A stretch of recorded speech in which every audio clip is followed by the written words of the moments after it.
V-Guard presents कौन जीत रहा है, को पावर्ड बाय सेंसोडाइन एंड विमल। बोलो जुबां केसरी।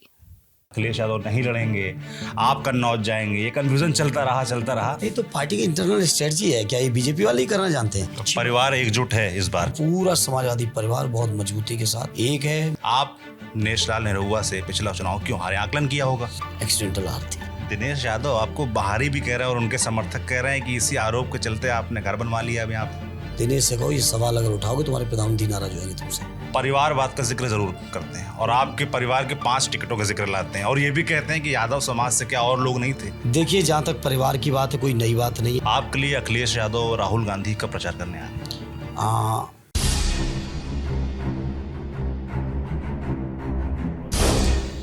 नमस्कार, मैं सौरभ हूँ, आप देख रहे हैं TV9 डिजिटल। हम एक और हॉट सीट में आ गए हैं। नाम है आजमगढ़ लोकसभा और इस वक्त हमारे साथ यहाँ से समाजवादी गठबंधन से प्रत्याशी हैं धर्मेंद्र यादव, बदायूं से पूर्व सांसद हैं और फिलहाल एक बार फिर से मैदान में। बहुत स्वागत है आपका धर्मेंद्र जी। बहुत बहुत धन्यवाद सौरभ भाई।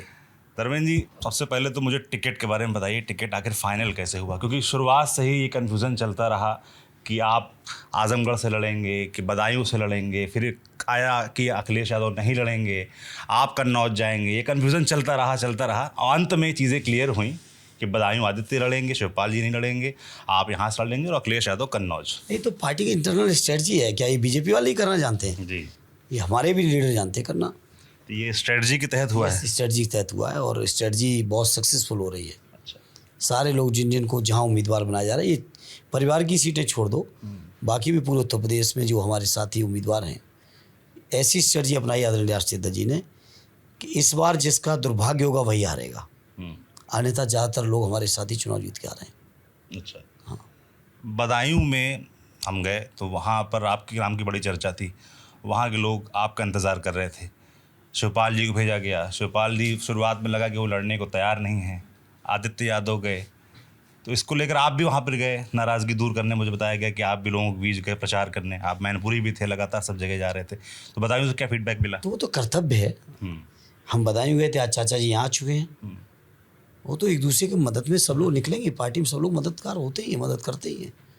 और बदायूं चूँकि 15 साल से हमारे रिश्ते जुड़े हैं तो स्वाभाविक है वहाँ पे हमें जाना था, तो गए। वो तो कोई नई बात नहीं है। आज आदित्य भी यही हैं, चाचा भी यही हैं, आदरणीय प्रभु साहब भी यही हैं, सभी लोग हैं। अब चूँकि उधर के चुनाव खत्म हो गए इसलिए और स्मूथली इधर सब लोग आ रहे हैं कंपेन करने। वो तो परिवार एकजुट है इस बार, क्योंकि पिछले चुनाव में साफ तौर पर हमने ये देखा, एक बड़ा फैक्टर था कि परिवार एकजुट नहीं था। और ये सवाल मेरा था भी कि शिवपाल यादव का प्रचार करने आ रहा है, तो आपने बताया कि नहीं, ऑलरेडी आ चुके हैं। कल उनकी मीटिंग लगी हुई है। कल से मीटिंग शुरू है। कल भी हैं, परसों भी, 3 दिन लगातार यहाँ हैं। आदित्य आ चुके हैं, प्रभु साहब आ चुके हैं कल से ही।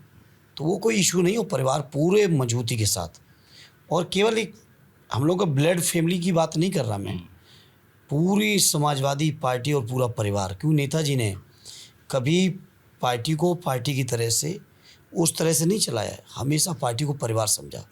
और पार्टी के किसी छोटे से छोटे वर्कर को भी अगर कोई तकलीफ़ रही तो नेताजी स्वयं अटेंशन लिया उन्होंने। और उस परंपरा पे आदरणीय अखिलेश जी चल रहे हैं, पूरी पार्टी चल रही है। तो हमारा पूरा समाजवादी परिवार बहुत मजबूती के साथ एक है, माननीय अखिलेश यादव जी के साथ मजबूती से खड़ा है और उनके नेतृत्व में बीजेपी को हरा के छोड़ेगा। आजमगढ़ में धर्मेंद्र यादव किन मुद्दों पर चुनाव लड़ रहे हैं? स्वाभाविक है, जो मुद्दे देश के हैं आजमगढ़ उससे अलग नहीं है, बल्कि आजमगढ़ तो जो राष्ट्रीय और प्रांतीय मुद्दे हैं उन मामलों में बहुत जागरूक जिला है। आजमगढ़ के लोग देश प्रदेश की राजनीति को बहुत बेहतर तरीके से समझते हैं, महसूस करते हैं और करते भी हैं। और जो देश के सामने आज मुद्दे हैं, सबसे बड़ा मुद्दा है संविधान बचाने का। स्वाभाविक है, संविधान बचेगा तो लोकतंत्र बचेगा, लोकतंत्र बचेगा तब बाकी सब चीज़ें बचेंगी। तो बड़ा मुद्दा है संविधान बचाने का। इसके साथ साथ किसानों की समस्या पूरे प्रदेश में है, आजमगढ़ में भी है। बेरोजगारी की समस्या पूरे देश में, आजमगढ़ में भी है। महंगाई की समस्या पूरे देश की, वो आजमगढ़ की भी है। तो समस्याएं आजमगढ़ में कोई अलग नहीं है, वही समस्याएं। और समाधान सभी का एक है कि किसी तरह से इंडिया गठबंधन की सरकार बने। आप मुद्दे गिना रहे हैं, आपके समर्थक जीत का दावा कर रहे हैं बड़े अंतर से, मगर भाजपा के जो समर्थक हैं वो पिछले उपचुनाव की हार याद दिला रहे हैं। आप नेशलाल नेहरूआ से पिछला चुनाव क्यों हारे, आकलन किया होगा। चलिए, अच्छी बात है, कभी कभी हारना भी कोई बुराई नहीं है। राजनीति में हार जीत लगी रहती है और उस हार को मैंने एक्सीडेंटल हार को परिभाषित किया है, उसका नाम जो दिया मैंने, एक्सीडेंटल आरती। और अब एक्सीडेंट नहीं हो रहा, न एक्सीडेंट बार बार होता है। एक्सीडेंट ना हो इसीलिए क्या गुड्डू जमाली को शामिल कराया गया? क्योंकि पिछले चुनाव का जब आकलन जो जानकार हैं वो करते हैं तो गुड्डू जमाली फैक्टर का बड़ा जिक्र आता है। क्या उनको इसीलिए पार्टी में शामिल किया गया? नहीं, ये सच है, एक बड़ा फैक्टर थे, बड़ा स्कोर किया था उन्होंने। और उनका जो वोट था वो ज़्यादातर वोट वही था जो समाजवादी पार्टी का परंपरागत वोट रहा है। तो उनका आना निश्चित तौर पे आजमगढ़ की राजनीति में एक बड़ा बदलाव है। और निश्चित तौर पे समाजवादी पार्टी उनके भी सहयोग से, और जो देश में मुद्दे चल रहे हैं, प्रदेश में मुद्दे चल रहे हैं, स्थानीय मुद्दा नहीं, इसमें कोई शक नहीं, गुड्डू जमाली जी का सपोर्ट है, मजबूती सपोर्ट है। और उन्होंने कई स्पीचेस में कहा है, आप उनसे मिलेंगे तो वो आपको महसूस होगा, उन्होंने कहा कि कैंडिडेट ज़रूर मैं हूँ, लेकिन चुनाव वो उसी तरह से लड़ रहे हैं जैसा आप लड़ रहे थे।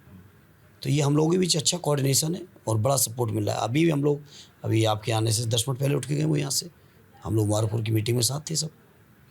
दिनेश लाल यादव निरहुआ के जो दावे हैं उसमें वो एयरपोर्ट का जिक्र कर रहे हैं, यूनिवर्सिटी का जिक्र कर रहे हैं, कह रहे हैं कि विकास के मुद्दों पर मैं चुनाव लड़ रहा हूँ, और आपके ऊपर आरोप लगा रहे हैं कि वो जातिवाद फैला रहे हैं। सौरभ जी, मैं रिक्वेस्ट करूँगा, आप सुबह एयरपोर्ट चले ज़रूर जाइए। जी। जिस उपलब्धि की वो बात कर रहे हैं उस उपलब्धि को देख के ज़रूर आइए। ये एयरपोर्ट सदैव नेताजी के टेन्योर का है, 2007 से पहले का है। 9, 12, 14, 17, 22, 20, 19 लगातार इन चुनावों में यहाँ लोग आए गए और कई मौक़ों पे आए गए। अब वो एयरपोर्ट एक्सपेंशन की बात कर रहे हैं। किसान पिछले 8-10 महीने से वहाँ आंदोलनरत हैं। किसानों की मांग पूरी नहीं कर रहे हैं, उनकी जो इच्छा है वो पूरी नहीं कर रहे हैं। बिना मांग पूरी किए एयरपोर्ट एक्सपेंशन का अनाउंसमेंट किया है। क्या उनसे पूछो लैंड ले पाए हो क्या? अभी तक लैंड नहीं ले पाए। एक कोई कमरे का मुझे नहीं पता कंट्रोल रूम बनाया है कि एटीसी का कुछ बनाया है उन्होंने। एक रूम का उद्घाटन करके गए थे प्रधानमंत्री जी, संभवतः मार्च के महीने में, और 34वें दिन या 33वें दिन उसमें आग लग गई। अब यही अगर उनकी उपलब्धि है तो आजमगढ़ वालों को ऐसी उपलब्धि की ज़रूरत नहीं है जो 30वें 34वें दिन जिसमें आग लग जाए। इसके अलावा कुछ एयरपोर्ट आप चले जाओ।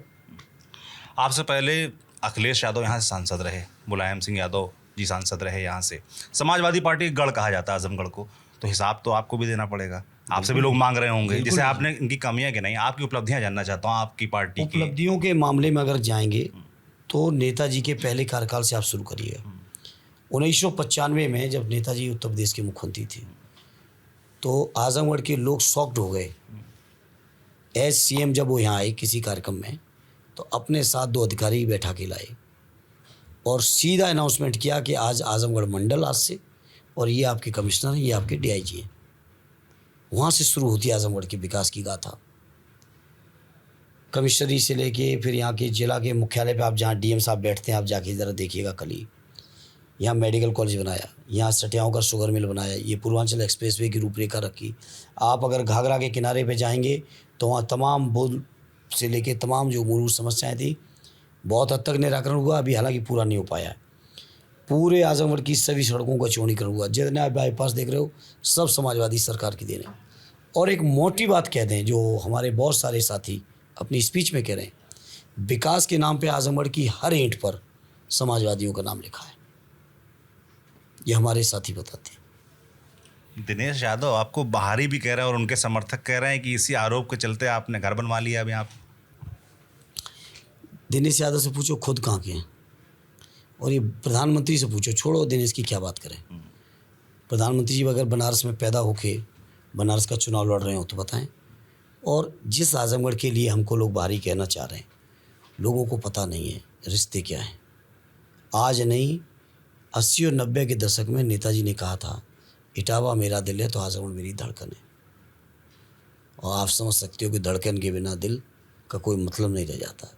जहाँ नेताजी इतना सम्मान दिए उस जिले को, और जिले के लोगों ने भी नेताजी का सम्मान रखा, वहाँ हम भारी हो गए।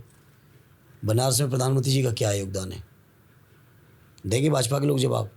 दिनेश से कहो ये सवाल अगर उठाओगे तुम्हारे प्रधानमंत्री नाराज होंगे तुमसे। जब समाजवादी पार्टी का जिक्र आता है और बीजेपी की अगर स्पीचेस आप सुने तो परिवारवाद का जिक्र ज़रूर करते हैं, और आपके परिवार के 5 टिकटों का जिक्र लाते हैं, और ये भी कहते हैं कि यादव समाज से क्या और लोग नहीं थे सारा यादव समाज का कोटा परिवार ही में सिमट जाता है, ऐसे आरोप लगा रहे हैं। देखिए, जहाँ तक परिवार की बात है, कोई नई बात नहीं है। हम लोग 9 में भी 4 लोकसभा पे लड़े थे, 14 में 5 पे लड़े थे, 19 में भी 5 पे लड़े थे, आज 24 में भी 5 ही पे लड़ रहे हैं। इस चुनाव में ये मुद्दा इनके लिए इसलिए ज़रूरी हो गया कि इनके पास अपनी उपलब्धि दिखाने को, बताने को कुछ बची नहीं। तो आज ये इनके लिए मुद्दा है। अब ये भाषण सभाएँ लगेंगी, भाषण देना है तो क्या दें भाई? क्यों नहीं प्रधानमंत्री या पूरे बीजेपी मिलके रोजगार पे चर्चा क्यों नहीं हो रही? अग्निवीर पे चर्चा क्यों नहीं हो रही है? आपके नौकरियों पे चर्चा क्यों नहीं हो रही है? पेपर लीक पे चर्चा क्यों नहीं हो रही है? महंगाई पे चर्चा क्यों नहीं हो रही है? आपके रुपए का जो लगातार स्तर गिरता जा रहा है उस पर चर्चा क्यों नहीं हो रही है? किसानों की आमदनी पे चर्चा क्यों नहीं हो रही है?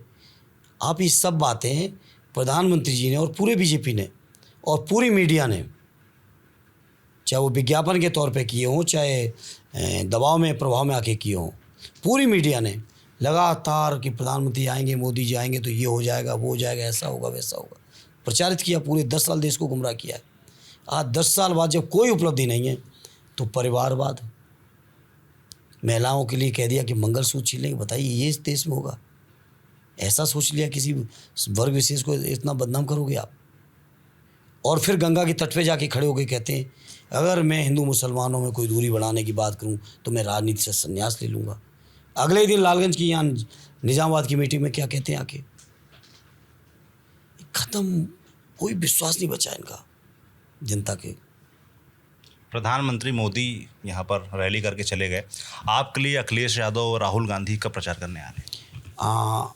राहुल जी चूँकि पूरे देश का चुनाव लड़ रही है, कांग्रेस पार्टी बड़ी पार्टी है, तो राहुल जी का आना तो संभवतः संभव नहीं हो पाएगा।